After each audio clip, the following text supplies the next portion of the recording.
ये नाक की लड़ाई बन गई थी क्योंकि राहुल गांधी पर मैदान छोड़कर भागने के आरोप लग रहे थे।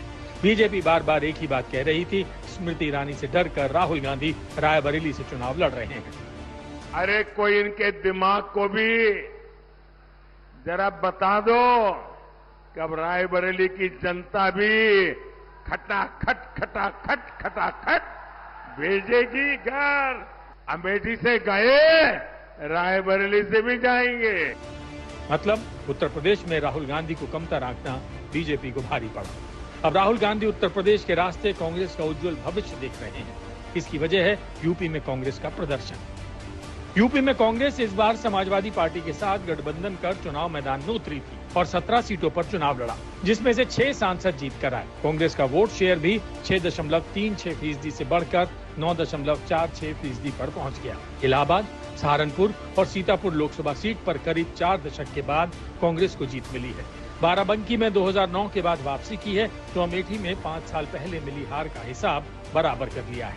रायबरेली से राहुल को 66.17% वोट मिले हैं, जबकि साल 2019 में सोनिया गांधी को 55.80% वोट मिले थे। इतना ही नहीं, राहुल ने करीब 4 लाख वोटों से जीत दर्ज की है।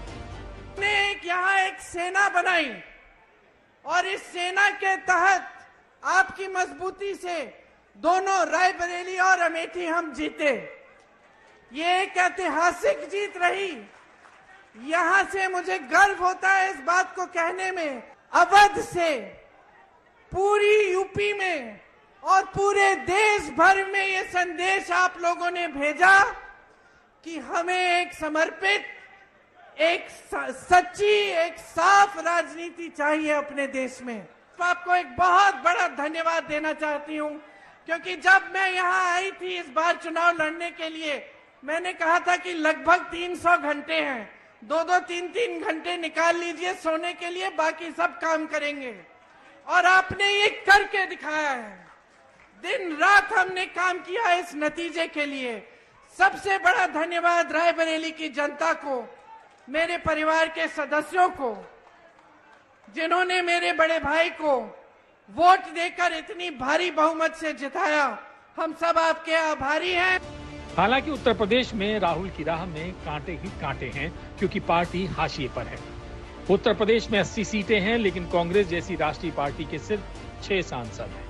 2019 में सिर्फ 1 सांसद था। यहां तक कि राहुल खुद चुनाव हार गए थे। देश के सबसे बड़े राज्य में कांग्रेस के सिर्फ 2 विधायक हैं।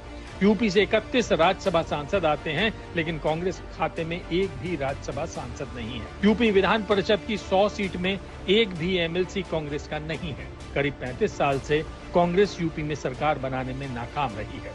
यहाँ तक कि पार्टी का कैडर भी करीब करीब खत्म है। 11 तारीख से और 15 जून के बीच में पूरे प्रदेश के अंदर 403 विधानसभाओं में कांग्रेस का संगठन और जहां जहां कांग्रेस के उम्मीदवार थे, वो जनता के बीच में जाकर इन 5 दिनों में हर एक विधानसभा में जाकर जनता का आभार मानेंगे, मतदाताओं का आभार मानेंगे और साथ ही साथ कांग्रेस के जो कार्यकर्ता, जो हमारी रीढ़ की हड्डी हैं, उनका भी आभार मानेंगे। स्वाभाविक है कि 2027 के चुनाव की तैयारी अभी से ही शुरू कर दी गई है। जो जो इच्छुक उम्मीदवार हैं, उनको निकलकर सामने आकर मेहनत करना होगा, अपनी अपनी जमीन को तैयार करना होगा।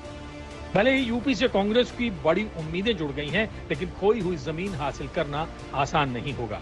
अगर यूपी में कांग्रेस हाशिए पर आई तो इसकी बड़ी वजह मुलायम सिंह यादव और मायावती जैसे क्षत्रपों का उदय रहा है।